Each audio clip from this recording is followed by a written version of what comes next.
Bueno, siguiendo con la programación para obras arquitectónicas, contamos con la presencia de Javier Murillo, quien es profesor en la Facultad de Derecho de la Pontificia Universidad Católica del Perú y Universidad Nacional Mayor de San Marcos, fundador de APICOM, abogado por la Pontificia Universidad Católica del Perú, máster en Propiedad Intelectual, Industrial y Nuevas Tecnologías por la Universidad Autónoma de Madrid y magíster en Derecho de la Propiedad Intelectual y Competencia por la Pontificia Universidad Católica del Perú. Corresponsal en Perú de la Asociación para el Estudio y la Enseñanza del Derecho de Autor, exdirector de la Comisión de Publicaciones de la Asociación Civil Foro Académico. Buenas noches, profesor. Puede dar inicio con su exposición. Buenas noches. ¿Se me escucha bien? Sí, se le escucha. Perfecto. A ver, vamos a comenzar. El día de hoy, principio, agradezco al Grupo de Estudios de Propiedad Intelectual por la invitación. Me toca cerrar con la obra arquitectónica este seminario, ¿no? De las obras protegidas por el régimen de derecho de autor. Y la obra arquitectónica, por más de que parezca un tema un poquito alejado, ¿no?, del derecho, es uno muy interesante que trae algunas complicaciones a nivel técnico también muy fuertes, ¿no? Para empezar, debemos hablar de la obra arquitectónica en sí, ¿no? Que es el eje central de lo que vamos a conversar el día de hoy. La obra arquitectónica no está definida en la Ley de Derecho de Autor y por ello tenemos que hacer una mención a supuestos que encontramos en la realidad que calificarían de obra arquitectónica, ¿no? La obra arquitectónica es todo tipo de construcción, es decir, podemos encontrar dentro de este concepto tanto a los edificios, las casas, los edificios también que están dedicados a ser centros comerciales, los estadios de fútbol, de béisbol, de básquet, estadios olímpicos. También son obra arquitectónica los puentes, los caminos, las iglesias y cualquier tipo de estructura que se pueda construir con diversos materiales es parte de lo que va a estar cubierto por la obra arquitectónica. En parte, la ley de derecho de autor y en general las legislaciones sobre derechos de autor en el mundo no tienen definiciones y dejan esto a manos de la jurisprudencia, ¿no?, de los tribunales, las cortes, los jueces, para que efectivamente ellos señalen y delimiten el concepto. Sin embargo, ¿no?, en medio de este gran concepto de obra arquitectónica, sí podemos tener algunas dudas sobre la aplicación de este concepto a algunos fenómenos. Por ejemplo, el paisajismo, ¿no? El paisajismo se discute si entraría dentro de lo que es una obra arquitectónica o sería la suma de algunas obras plásticas en materia de escultura, macetas, etcétera, ¿no? O la configuración de elementos naturales que no necesariamente van a calificar de obra arquitectónica. Por otro lado, otro de los grandes conceptos que está en duda y que se pone en cuestión si entra dentro de lo que es la obra arquitectónica es el diseño de interiores, ¿no? Porque el diseño de interiores también no es propiamente algo que se construye, sino es algo que se arma.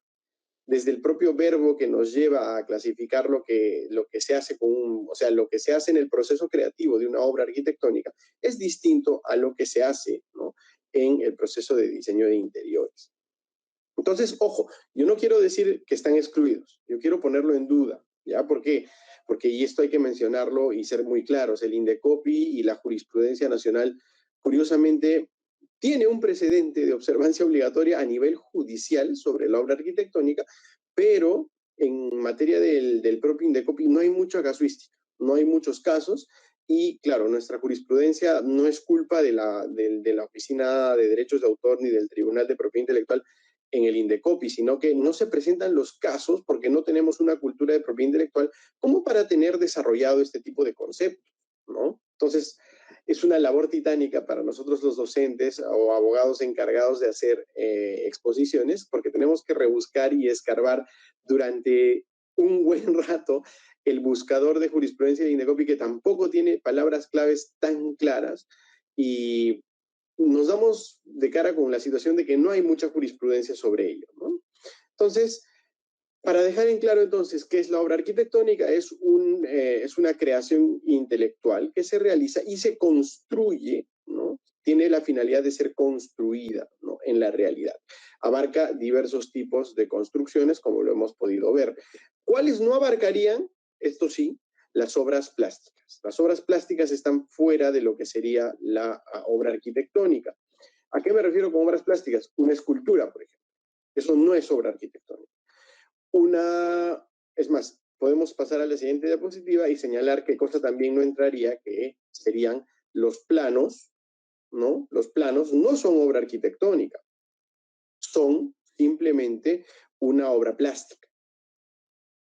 Los modelos 3D, porque ya no estamos pues en el siglo en donde Da Vinci pintaba sus proyectos para ser esculpidos o armados, ¿no? O construidos, sino que ya estamos utilizando justamente el software del que nos hablaban antes para realizar proyectos, ¿no? Y efectivamente los proyectos de arquitectura también no van a ser, ojo, obras arquitectónicas, van a ser obras plásticas en sus distintas fases. Recuerden que no importa el método de creación de una obra, sino que lo que va a importar va a ser que finalmente estemos ante una obra protegida con criterio de originalidad personal, por cualquier medio de difusión o divulgación conocido por conocerse, ¿no? Entonces, ¿qué sí será obra arquitectónica? La obra efectivamente construida. Ahora bien, una precisión, y aquí es donde empieza el caos terminológico. Las obras plásticas de las que hemos hablado, tanto los planos, los diseños, las maquetas, etcétera, van a ser bocetos o obras no concluidas de una obra arquitectónica, a la par de ser obra plástica. Y esto es importante concebirlo, ¿por qué?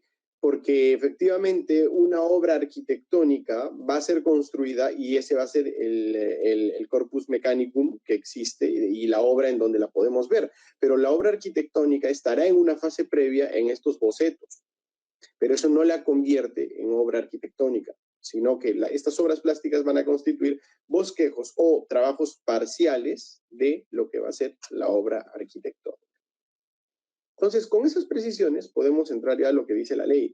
La ley no establece una definición específica para la obra arquitectónica. El artículo 2 de la Ley de Derecho de Autor peruana no establece ningún tipo de definición para la obra arquitectónica.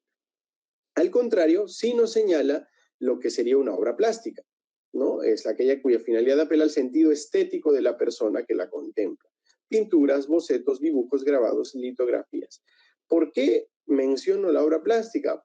Justamente por la existencia de planos, maquetas, bosquejos que pueda haber, que son previos a la obra arquitectónica. Entonces, es importante diferenciarlos y además, como vamos a ver más adelante, por una específica, ¿cómo decirlo? Por una específica disposición normativa que hace que sean excluyentes. Es decir, que las normas que son plasmadas en la ley para la obra plástica no van a poder ser aplicadas a la obra arquitectónica.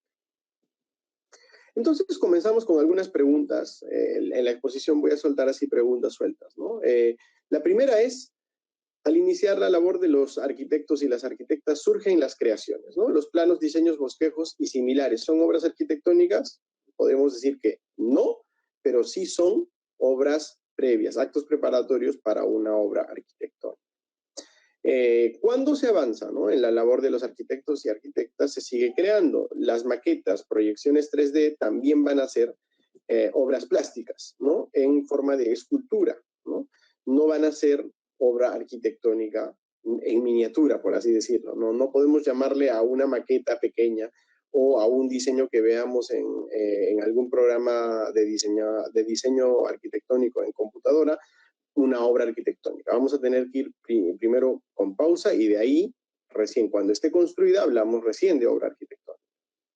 Pasemos entonces a la arquitectura y el derecho de autor. ¿Por qué es importante? Porque hay relaciones que se van a ver en el fenómeno de la construcción, en donde tenemos claras referencias que van a hacer que cuestionemos algunas posiciones sobre la titularidad de los derechos de autor, por ejemplo, ¿no? Tenemos acá la relación entre a la izquierda el ingeniero y a la derecha el arquitecto, porque son profesionales que van a estar relacionados claramente en un proceso de construcción, ¿no? Ojo, lo que voy a decir no excluye de que haya arquitectos que tengan el suficiente conocimiento técnico, científico, matemático, de física, de cálculo, para poder hacer lo que hace un ingeniero a la par, ¿eh? Ojo. Y es más, a la par, el ingeniero que no tenga también conocimientos estéticos de arquitecto, porque son carreras que se complementan en todo caso. Pero cuando tenemos a dos personas completamente distintas trabajando en un proyecto, ¿no? Vamos a tener posibles o conflictos, es decir, vamos a ver que el arquitecto con el ingeniero se van a dar de alma porque no pueden establecer si lo estético va a primar sobre lo dinámico. Y bueno, en el Perú nosotros sabemos que hay obras arquitectónicas que desafían la física, la gravedad, hay edificios así que son solamente una columna, o sea, es súper complicado, ¿ya? Pero puede darse ese tipo de relación. Y también puede darse la relación de que son completamente cooperativos y ambos colaboran y ceden en sus posiciones, ¿no? Pero como todo en la viña del Señor existe, también tenemos conflictos entre arquitectos e ingenieros. Y el tema es que el derecho de autor protege más que todo la estética, es decir, lo que hace, vamos a decirlo de forma primaria, el arquitecto. Entonces, los cambios que va a producir, que se van a producir en la construcción, ya sea por orden del ingeniero que va a aplicar cálculos estrictos para determinadas estructuras y para que no se caiga la casa u otros temas, van a ser distintos a lo que va a querer de repente el arquitecto. Entonces, ahí hay que tener mucho cuidado con lo que va a pasar en la construcción específica, ¿no? De un lado, tenemos al arquitecto que va a hacer la parte creativa estética, que es la que normalmente protege la obra arquitectónica, ¿no? ¿Por qué? Porque, como sabemos, hay exclusiones del régimen de derecho de autor que no protege los cálculos, todo aquello que haría normalmente el ingeniero. Pero reitero, no es que sean excluyentes. Entonces, en este caso, la obra arquitectónica podría sufrir algunos temas con la ley. Imaginémonos, por ejemplo, esta obra que se llama, bueno, las viviendas Rubik, ¿no? Que están ubicadas en Holanda, que, vamos, tienen más un sentido estético, pero cualquiera diría que esas casas se pueden caer cualquier rato, ¿no? Ahí es donde ha intervenido seguramente o el propio arquitecto o los ingenieros de la obra y el maestro de obra, incluso al momento de ejecutar, en cuidar de que esto sea posible y no haya peligro y se cumpla con todas las normas de defensa civil, etcétera, ¿no? De igual manera tenemos cosas que a nosotros nos parecen muy raras, como este puente, ¿no? En China, en donde decimos, ¿y esto por qué se hizo así? ¿No? ¿Por qué no se hizo completamente recto y se ahorró mucho material? La perspectiva de un ingeniero es muy distinta a la de un arquitecto, y también puede ser que un arquitecto sea mucho más excéntrico que otro, que también vamos a ver en un caso que he traído de Estados Unidos para exponerles, que eso es a veces mucho mejor que hacer una obra muy sencillita y muy simple, para materia del derecho de autor. Entonces, la estética es lo que también viene a primar en este tipo de obras. Acá tenemos, por ejemplo, supuestos de, vamos, obras arquitectónicas creadas en medio de paisajes, ¿no? Esto no es paisajismo, son obras arquitectónicas, o sea, son viviendas. Y efectivamente son viviendas que tienen un concepto raro y que desafían pues a un ingeniero, porque hay que coordinar ahí efectivamente los cálculos que uno tiene que hacer para que la casa no se caiga, para que se pueda vivir ahí, para que las condiciones climáticas sean las adecuadas, para que, por ejemplo, los autos que están ahí en el garaje que sale a la pista no se caigan, no se vayan para atrás o que tengan un respaldo, ¿no? Entonces, todo esto, la inclinación del plano, etcétera, es lo que entraría en conflicto potencialmente entre lo estético y lo funcional. Y estas son dos palabras que hay que tener muy en consideración, porque lo estético y lo funcional es muy probable de que tenga un problema en el sentido de que pueden colisionar y también en el sentido de la protección de la obra arquitectónica. Porque como vamos a ver, hay pronunciamientos judiciales extranjeros, ¿no? Y también el nacional que comento que es uno muy interesante porque es un caso en donde el Poder Judicial le enmendó la plana al Indecopi. Es importante, ¿no? Señalar que la funcional impide la creación original en materia de arquitectura. Y ahí donde entra lo funcional va a dejar de estar el tema creativo y no se va a proteger.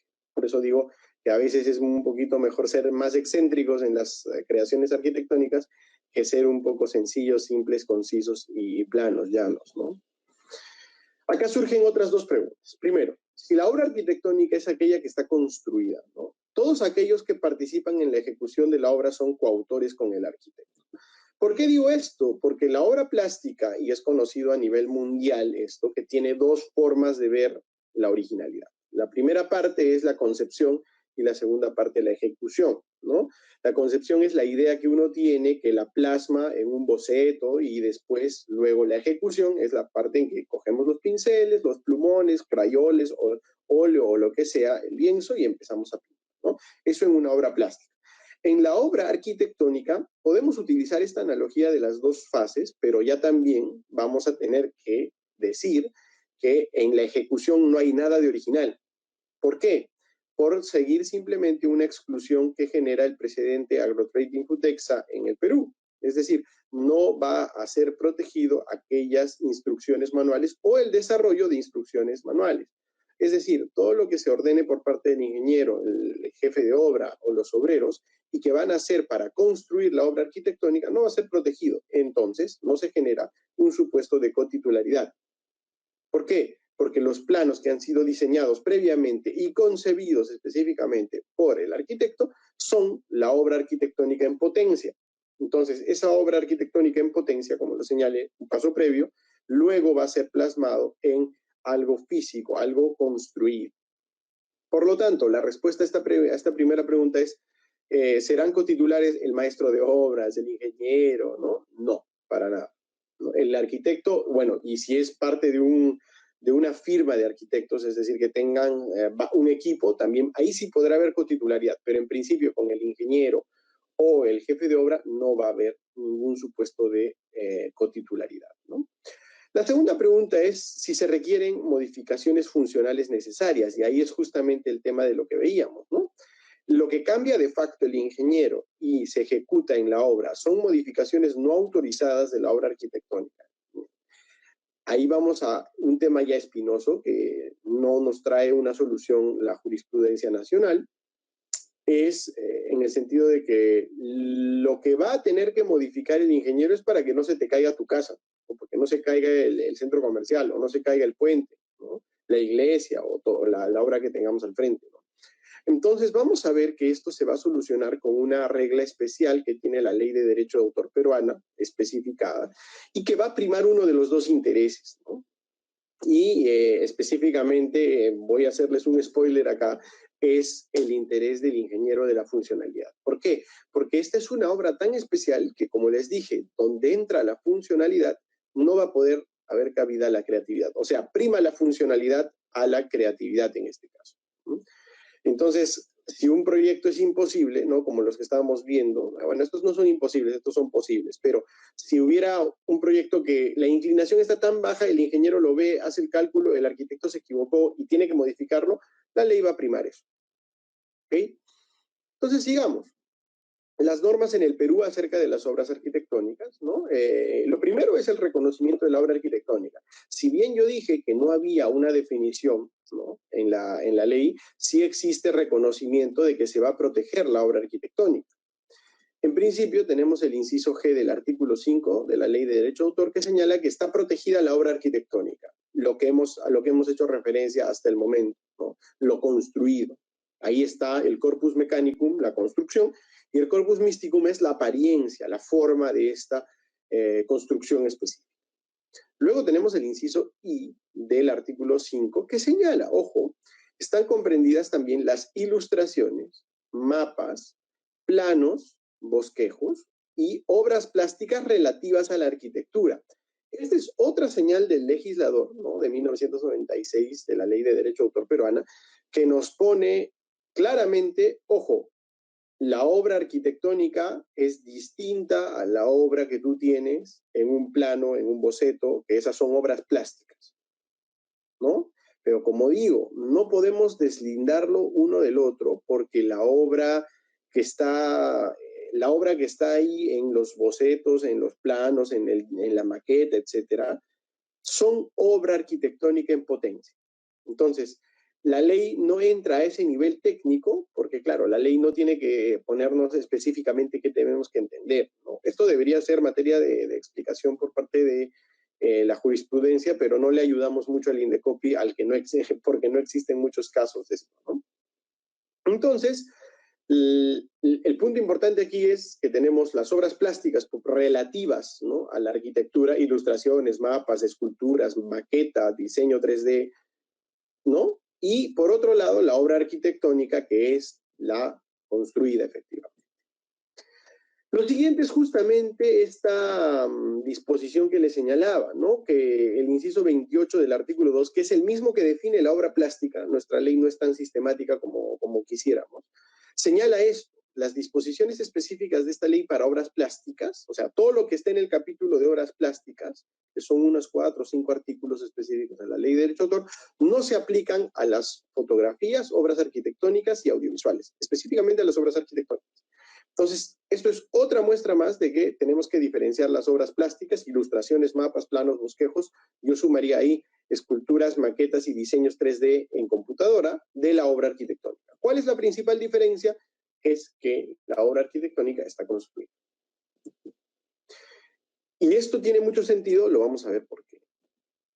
El artículo 79 de la Ley de Derecho de Autor señala, ¿no?, la adquisición de un plano o proyecto de arquitectura implica el derecho del adquirente para realizar la obra proyectada, pero se requiere el consentimiento de su autor para utilizarlo de nuevo en otra obra. Este artículo es para nada claro. Lo vamos a entender ahorita con un gráfico. Lo primero es la adquisición de un plano o proyecto de arquitectura, es decir, o estamos frente a un contrato de prestación de servicios de un arquitecto para que haga un diseño específico, ¿no?, y nos entregue como parte de ese contrato un proyecto o un plano, o estamos frente a un contrato de obra en donde le pedimos al arquitecto que nos diseñe algo en base a instrucciones previas, dadas por nosotros. No sé si me dejo entender. En un caso estamos ante obligaciones, bueno, esta clasificación me matarían mis profesores y mis colegas de Derecho Civil, pero entre obligaciones de medios y de resultados, en la primera, el contrato de prestación de servicios arquitectónicos sería bueno, por decirlo así, una obligación de medios con finalmente un resultado. Pero la de medios es que van a hacer todo lo mejor posible, a la diligencia máxima, en realizar un diseño que esté de acuerdo a instrucciones no precisas y específicas por parte de quien está contratando a este arquitecto. En cambio, el contrato de obra es que yo vengo con un proyecto ya con cosas específicas y se lo doy al arquitecto para que solamente haga el bosquejo y le ponga los cálculos. Es fina la diferencia. En realidad, las clasificaciones civiles en este caso no dan mucha importancia porque la ley dice solamente adquisición, pero hay que interpretar qué es eso, ¿no?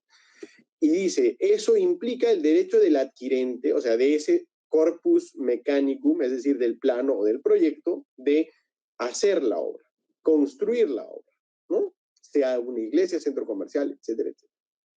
¿Por qué es importante y confusa esta norma? Tenemos un primer esquema, ¿no? Tenemos a la persona que contrata al arquitecto para que haga el plano o el proyecto. Perfecto. La ley dice que la primera construcción es completamente permitida, no se puede oponer el arquitecto, que es el autor de la obra arquitectónica. Sin embargo, señala, para una segunda construcción de ese mismo proyecto o plano, se tiene que pedir autorización. Perfecto, hasta ahí está bien. Pero, ¿qué sucede si la persona que compró primero el plano, ¿no?, que adquirió el plano, lo vende? Ojo, no vende la obra arquitectónica, vende el plano o el proyecto a otra persona, o lo dona. O ya por último, se lo da en comodato, en mutuo, lo que ustedes quieran. El tema es que la ley no es claro respecto a este supuesto, ¿ya? Cuando el primer adquirente ya generó la construcción de la obra arquitectónica. ¿Por qué? Si ya la construyó, volvamos a la ley, dice, la adquisición de un plano del proyecto de arquitectura, la fattispecie, ¿no?, implica el derecho del adquirente de realizar la obra proyectada. Esa es la consecuencia. Pero se requiere el consentimiento. Ok, yo adquiero, construyo y luego lo vendo, doy en comodato, le presto a otra persona. La otra persona que está recibiendo no se convierte también en un adquirente del plano del proyecto de arquitectura. En realidad sí, porque está recibiendo el plano o el proyecto. Entonces, acá la duda es, o estamos frente a un supuesto en el cual puedo construir porque es la primera vez que voy a construir. O, segundo supuesto, no, porque ya se construyó y esto lo que estás adquiriendo es simplemente una obra plástica. Y esa obra plástica, ¿no?, que estás adquiriendo, que sería una segunda venta, efectivamente a lo que te da derecho es únicamente a la exposición, porque hay un artículo en la Ley de Derecho de Autor que se señala, creo que es el 86, si no me equivoco, que señala que la compra del soporte donde está una obra plástica no da derecho salvo a la exposición pública de la obra plástica. Pero en este caso, cuando yo adquiero un plano o un proyecto de arquitectura, ¿no?, ya no estoy adquiriendo una obra arquitectónica en potencia. Pero la ley nos da esa duda y esa interpretación que estoy haciendo es bien jalada de los pelos. ¿Por qué? Todo se arreglaría si fuera la primera adquisición. ¿Se dan cuenta? Si yo dijera la primera adquisición de un plano o proyecto de arquitectura implica el derecho del adquirente para... Ya, bacán, ahí se soluciona todo. ¿Por qué? Porque la segunda ya no tiene nada que ver y obviamente se va a tener que pedir autorización. Entonces, hay problemas en la ley de este tipo que habría que corregir, ¿no? Este es uno de los casos, uno de los aspectos en que nos genera este problema, ¿no? Que no es claro y la jurisprudencia no ha aclarado tampoco. Luego tenemos el artículo 80, que es el que les hacía spoiler hace un momento, en el que se prima, ¿no?, lo funcional. Dice, el autor de las obras de arquitectura, o sea, el arquitecto normalmente. Ojo, también puede ser otra persona que sea un aficionado y tenga los conocimientos de cálculo, ¿no? Pero normalmente es un arquitecto, ¿no? No puede oponerse a las modificaciones que se hicieran necesarias durante la construcción o con posterioridad a ella. Ese es un primer supuesto. Entonces señalábamos, ¿no?, que no se podía oponer el arquitecto a modificaciones por parte del arquitecto.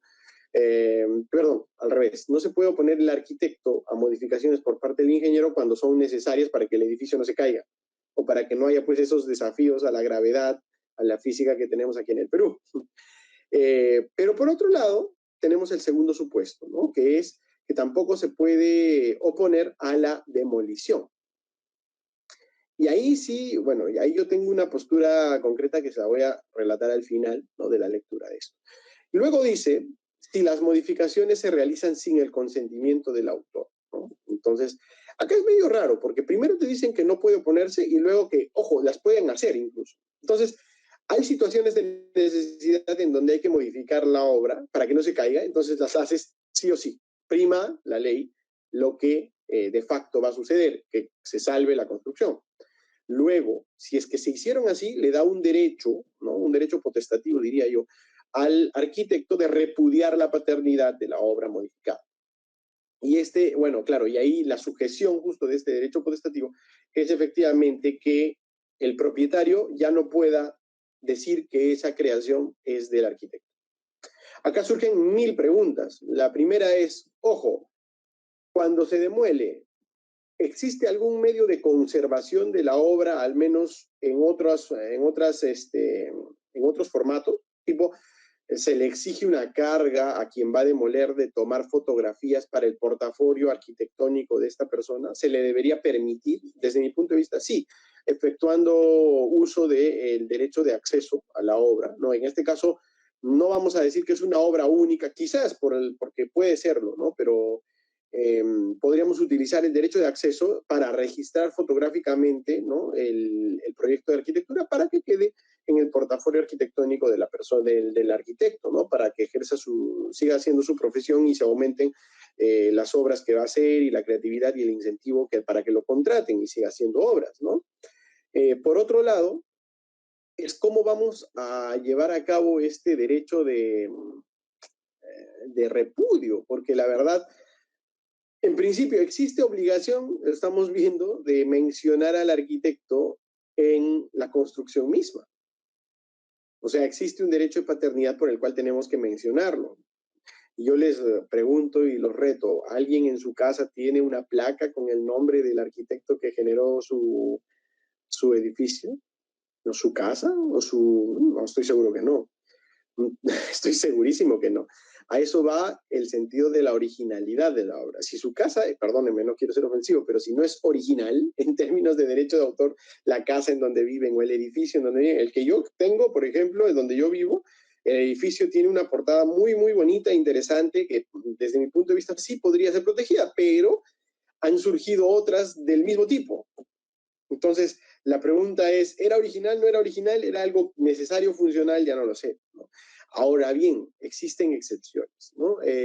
Por ejemplo, yo estoy seguro de esto porque lo he visto específicamente en uno de los estudios de abogados donde yo he trabajado, ¿no?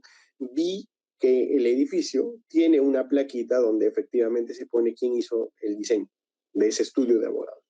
Ahí se está respetando. Claro, un edificio que iba a ser firma de propiedad intelectual, obviamente tenía que respetar el derecho moral de paternidad del arquitecto. Bueno, aparte que creo que era hermano de los socios, pero lo respetó. A eso voy. Entonces, en principio, esa es una infracción que cometen todos en las obras arquitectónicas si es que hay originalidad suficiente. Pero esto del repudio es muy interesante porque como no se cumple esto de la plaquita con el nombre del arquitecto normalmente en las obras arquitectónicas, o si se cumple, ¿no? El repudio se tendrá que hacer solo quitando la plaquita o informando en un periódico de circulación nacional el repudio, ¿no? Porque si no, no es eficaz. Finalmente, todo el mundo sabe que tal puente se construyó por tal arquitecto, se diseñó por tal arquitecto. Con quitarle la plaquita ya quitamos el conocimiento de la gente que se repudió. No, entonces el derecho de repudio es un poquito inefectivo, tendrían que verse otras cosas, ¿no?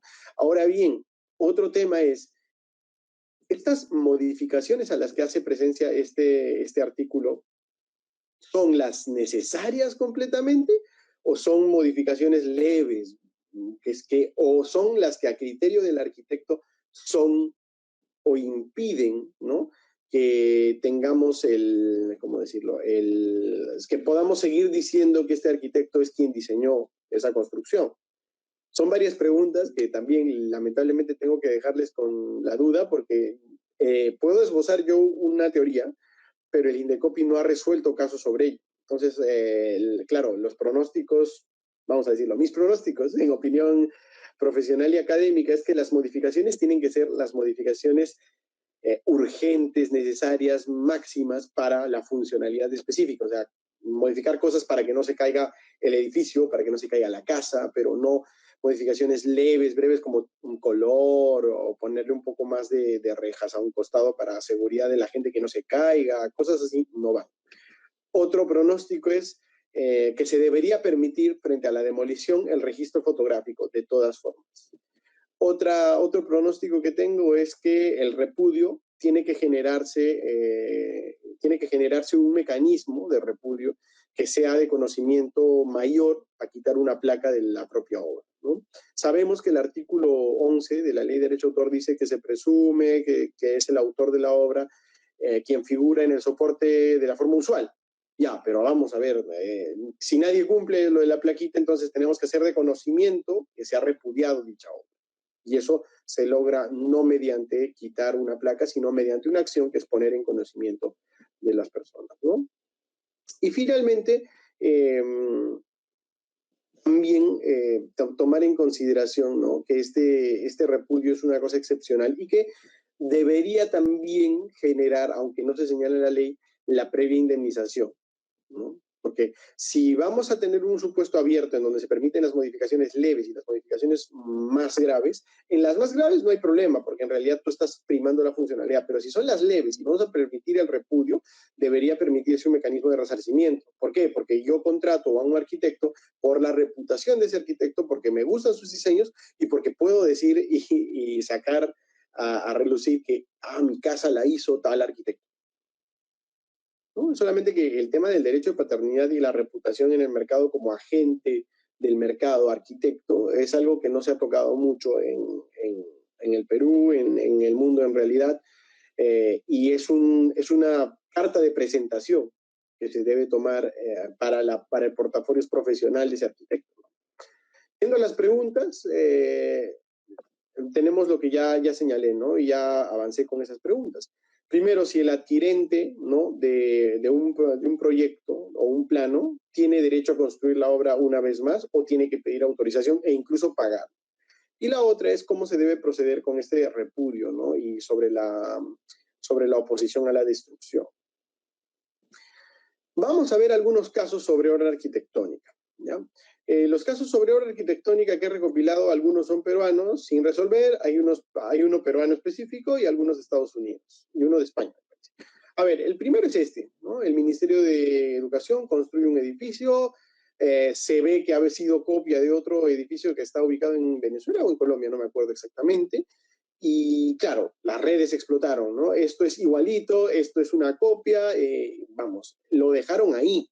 No sé cómo quedó no sé si llegaron a transar sobre el uso de este plano o proyecto, ¿no? Pero en realidad no hubo mayor ataque al Estado peruano por la construcción del edificio, ¿no? Miento, creo que este edificio incluso queda en México, el de la izquierda, y el de la derecha, claro, es el peruano, es el del Ministerio de la Educación, ¿no? Que hacen semejanza a unos libros, ¿no? Entonces, la primera pregunta es, ¿eso es original lo suficiente como para tener protección por derecho de autor o no? El concepto de que piensen en libros y que haga semejanza a libros me indicaría que podríamos decir que sí, ¿no? Pero, vamos, este caso fue de redes, fue viral, no voy a señalar nada jurídico más porque no hubo pronunciamiento, nada más, y se quedó ahí, ¿no? Como muchos de los casos, incluso norteamericanos, que luego de iniciarse o estar por iniciarse el juicio, se llega a un acuerdo entre las partes y ya no termina habiendo pronunciamiento de fondo, porque hay un preliminar siempre, ¿no? Ya, este es el caso Calatrava, ¿no? Calatrava es un famoso arquitecto, conocido en el medio español, y efectivamente se pidió que en Bilbao haga un puente, ¿no? para el municipio. Hizo el puente y al momento de terminarlo, determinaron los de la municipalidad que estaban ejecutando la obra que se debía colocar adicionalmente un tramo para el paso peatonal, ¿ya? Entonces, al final terminó convirtiéndose en peatonal, pero el tema es que esa modificación no la quería el arquitecto. Decía que iba a transgredir su obra, que no era lo que quería. Y este arquitecto demandó, porque allá es en el Poder Judicial los casos, y demandó una suma muy, muy grande. Demandó por, me parece que eran 3 millones de euros, o era 300.000 millones de euros, una de dos la cantidad. Pero la cosa es que demandó por mucho dinero. El juzgado señaló finalmente que efectivamente se tiene que resarcir a este arquitecto porque se hicieron modificaciones a la obra originalmente creada que no eran necesarias. Era una modificación para una funcionalidad distinta a la que se creó, ¿no? Y claro, lo que sucedió en segunda instancia, porque se apeló, es que el valor que había pedido, el monto que había pedido, se bajó al valor de mercado, porque era una cosa espectacularmente grande lo que se solicitó. En este caso primó el derecho de autor. ¿Por qué? Porque era una funcionalidad distinta a la primera que se le había, ¿cómo decirlo? Se había proyectado para esta obra, ¿no? Ese es un caso español. Luego tenemos este caso en el World Trade, en el Centro Empresarial de Estados Unidos, en el cual un estudiante de arquitectura demandó a una firma grande de arquitectos por la construcción de esta torre, ¿no? Señaló que esta torre efectivamente era una presentación que había hecho antes y que incluso esa obra había salido en la película La Casa del Lago con Keanu Reeves, ¿no? Una de las pocas películas románticas creo que hace Keanu Reeves, en donde no golpea y mata gente como en John Wick, ¿no? ¿Y por qué es importante? Porque esto fue medio probatorio de la anterioridad del proyecto, entonces de haberla visto antes, ¿no? Haber visto antes el proyecto en bocetos, justamente como le señalaba. Y este caso, ¿no? Shine versus David Childs, ¿no? Que es una firma de arquitectos, nos brinda 4 puntos muy importantes en materia de obra arquitectónica en Estados Unidos. Lo primero es que se extiende la protección incluso a trabajos previos, hasta trabajos conceptuales en el proceso de creación. Más o menos lo que señalábamos de la obra arquitectónica previa, ¿no? O sea, que tenemos que tener a la obra plástica, que son los diseños, bocetos, planos, como obra en potencia arquitectónica. Lo segundo, que la obra arquitectónica puede ser original incluso si ciertos elementos han sido utilizados previamente, lo cual es muy básico, porque si le diéramos protección de exclusiva a una persona que hace 4 paredes, ya no podría nunca hacerse nada si no se le paga y se le pide permiso a la persona que hizo por primera vez una casa con 4 paredes. Entonces, es algo muy necesario saber que la originalidad puede ser incluso si se toman trabajos previos. Luego, debe haber un estándar de total concept and feel, o sea, total concepto y sensación. Es decir, para ver si una obra arquitectónica es copia de otra, hay que ver el todo y hay que ver la sensación que causa esto, ¿ya? Es muy importante y ese es un concepto estándar que tiene desarrollado en varios casos en Estados Unidos, ¿no? Y finalmente, ¿no? Lo cual también es un punto muy importante, es que la similitud, y esto lo dice la Corte del Distrito de Nueva York, ¿no? La semejanza entre 2 obras arquitectónicas tiene que ser vista con ojos de ¿cómo decirlo? Personas que no están específicamente entrenadas, lo cual contradice, ¿no?, la regla normal del cotejo de obras en general, porque normalmente se llama a peritos, ¿no?, sean de arquitectura, sean musicales, sean plásticos, etcétera, para que determinen efectivamente si estamos frente a un plagio o no, si es que estamos frente a 2 obras que están copiadas una de la otra, ¿no? Entonces, esto es en Estados Unidos. Luego, tenemos este otro caso, que es también emblemático en Estados Unidos. Como podrán ver, estas eran las 2 obras que fueron comparadas, ¿no? En la primera tenemos la del demandante a la izquierda y la del demandado a la derecha, ¿no? En este caso, vemos que son modificaciones bien pequeñas, ¿no? Vemos modificaciones en algunas entradas, vemos modificaciones en cortar una entrada, muy pocas, pero prácticamente el esquema es el mismo, ¿no? ¿Qué sucedió en Interbest Construction versus Canterbury? Según la ley de Estados Unidos, en este caso, la obra protegida se protege como una composición de espacios y elementos, ¿no? Más o menos lo que señalaba yo sobre el diseño de interiores. ¿Pero por qué? Porque se toman obras previas, ¿no? Se toman elementos previos y se arma y se compone. Entonces, en este caso, lo que hace el 11º circuito, ¿no?, de la Corte de Apelaciones de los Estados Unidos es generar una similitud de la obra arquitectónica con una compilación. Es decir, cogiendo elementos, haces una obra arquitectónica. ¿Por qué era importante eso? Porque señalaban que haciendo eso, ¿no?, vamos a tener, como sucede en las bases de datos, como sucede en las compilaciones, que la posibilidad de expresar la originalidad va a ser muy chiquita, va a ser muy thin, es lo que dicen ahí, muy estrecha. Y esto es importante, este caso sí es bien importante para recordar en materia general que todos los tipos de obras tienen reglas distintas de originalidad. Una cosa contraria a la que concibe el Indecopi en el Perú.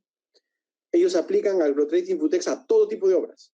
Y eso no debería ser así. Desde nuestro punto de vista, no debería ser así. Debería cada obra tener sus propias especificidades, ¿no?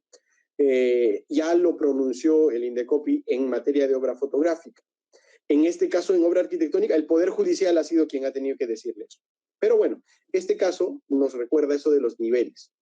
Este es otro caso en donde una persona contrata a otra persona, a un arquitecto para diseñar una casa victoriana, me parece. Entonces, luego, esta casa victoriana, bueno, se da el proyecto, se hace un contrato, el contrato vence, esto lo llevan para ejecutarlo con otro arquitecto y constructor, y el primer arquitecto demanda al segundo, ¿no?, y a las personas que iban a construir, ¿no? El segundo circuito en Zalewski versus Cicero Building Dev Inc., que es la compañía, ¿no? Primero dice ojo, la disposición particular, ¿no? No siempre va a constituir una obra protegida por derecho de autor. O sea, no puedes llamar de todas maneras compilación a una obra arquitectónica. Esto cambia la perspectiva del caso anterior que hemos visto, ¿no? No es que la obra arquitectónica va a ser una compilación. Lo que hay que determinar, dicen, es qué cosa de original dio el arquitecto y qué cosa no. Si el concepto es crear una piscina con parrilla al medio, entonces ese concepto, esa concepción original, ¿no? Que no se hace normalmente, no sé si han visto muchas parrillas en medio de una piscina, el tema es original. El otro día, viendo un programa de televisión sobre casas, extrañas, los reyes de la piscina en E! Entertainment, vi, por ejemplo, que se había hecho una piscina, ¿no? Se había construido una piscina con efecto de una champaña, o sea, es decir, como si de una botella estuvieran saliendo agua. Eso es completamente original, nunca lo habíamos visto, es algo que ahí podemos decir, ahí está la originalidad que le puso el arquitecto o la arquitecta. En cambio, si vemos una casa victoriana, no vamos a encontrar eso, ¿no? Vamos a encontrar un proyecto que es incluso, ha nacido incluso a los inicios de la República en Estados Unidos y se está replicando, ¿no? Y otro punto importante de este caso, ¿no? Es que, ojo, lo que decía al inicio, asumir riesgos creativos por parte del arquitecto le asegura protección en materia de propiedad intelectual. Es decir, si haces un si haces una obra arquitectónica tipo ese puente que vimos, ¿no? El Lucky Knot se llama, en China, vamos a tener protección de todas maneras, porque la impronta de la personalidad salta a la vista. O sea, el criterio de originalidad salta a la vista. En cambio, si hacemos algo tan simple como una casa victoriana remodelada, ojo, ahí no sé qué tanta originalidad tenga, ¿no? Entonces, la crítica o lo que se hace comentario de esta sentencia es que, ojo, esas cosas particulares que va a tener una obra plástica, ¿no? Van a hacer que sea protegida de todas formas. Si no, vas a tener mucho riesgo de que no se proteja. El caso peruano. Uno de los primeros casos peruanos, son dos. Este es el primero, este es el Museo ITE en Tacna, ¿ya? Este es un caso sencillo. Un coautor, ¿no? Un arquitecto junto a otro hicieron un diseño para este museo. Luego de unos 5 años, este coautor presenta a un bienal, a un concurso, el proyecto a título personal y sin autorización del otro coautor. Se denuncia y simplemente hay una infracción ahí al derecho de paternidad, ¿no? Se declara improcedente sobre el derecho de divulgación porque ya estaba divulgada la obra e infundado sobre comunicación pública.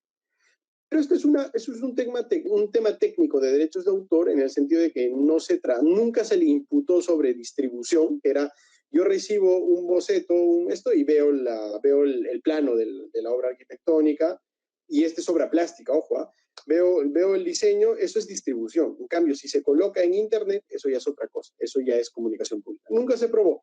En segunda instancia solo se apeló a este punto y tampoco se probó. Entonces quedó confirmado, pero sí hubo ahí un tema de cotitularidad de obra arquitectónica, uno de los pocos casos de obra plástica previa arquitectónica que tenemos en el Perú.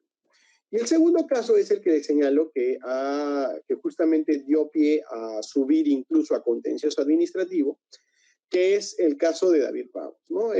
Vemos ahí al lado izquierdo un diseño y al lado derecho otro. Lo que sucedió es que este señor, el arquitecto David Ramos, adquiere una casa de playa.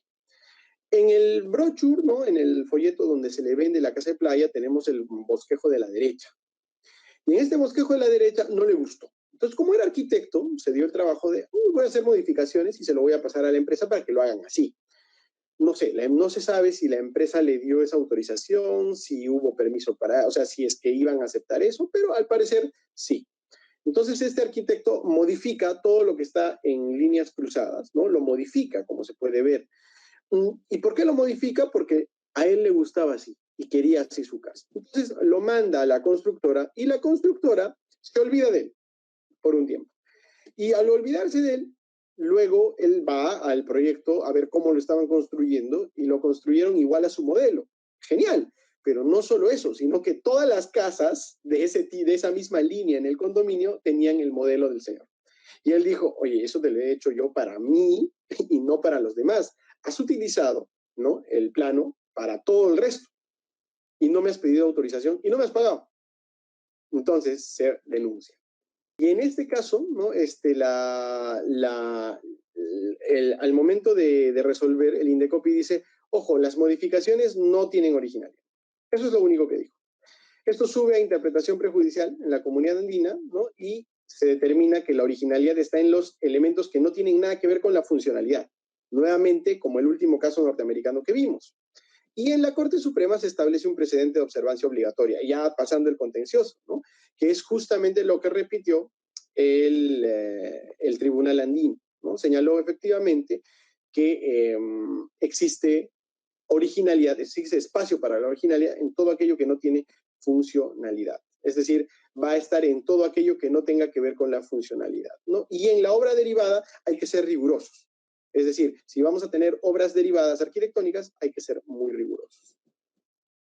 Para terminar, porque esto también ya es un tema que se salía un poquito del contexto, ¿no? Eran los conflictos entre propiedad y derechos de autor. Simplemente mencionar que las normas de derechos de autor, ¿no?, el artículo 19, el artículo 34 y el inciso A del artículo 48 hacen primar, ¿no?, hacen primar a los derechos de autor como debe ser. Es decir, no vamos a permitir, en este caso, que se haga una copia personal de la obra arquitectónica. No procede eso, ¿no? En el caso del artículo 34, no se puede oponer el autor a que se alquile la construcción, ¿no? Y finalmente, en el caso del artículo 19, que, como habíamos dicho, el adquirir el plano o el proyecto como obra plástica no hace que los derechos de autor sean transmitidos al adquirente.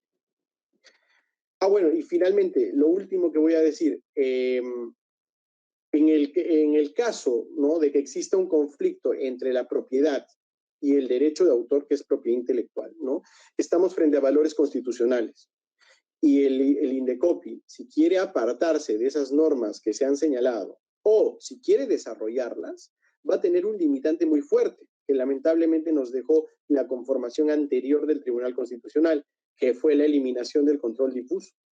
Porque si en algún caso hubiera que hacer balancing o proporcionalidad de valores constitucionales como los que tenemos ahí al frente, no lo va a poder hacer el Indecopi, en el sentido de que no pueden hacer control difuso, no podrían inaplicar una de las 3 normas que tenemos y que hemos señalado sobre el conflicto entre propiedad y derechos de autor específicamente, ¿no? Y con eso concluyo.